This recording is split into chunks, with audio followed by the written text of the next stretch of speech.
Welcome to the Tech Egg. Don't get scrambled. Enjoy the video.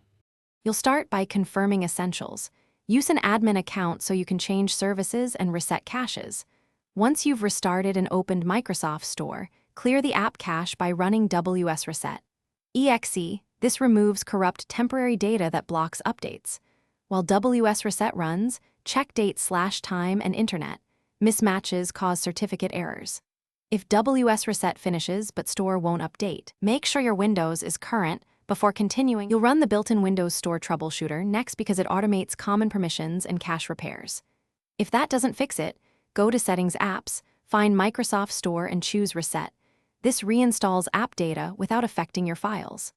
Once done, open PowerShell as admin and re-register the store with the Add Apps Package command. This repairs package metadata and dependencies. These steps resolve most service or registration issues that stop updates. You finish by ensuring Windows Update has no pending upgrades. The store can depend on OS components. If updates are clear, test the store under a fresh user account to isolate profile corruption. Once done, inspect VPN or firewall settings. These often block store downloads. Temporarily disable them to test. If problems persist, note the specific error code, then search for that code in Microsoft Support or use a system restore point. One key troubleshooting tip: recreate the store.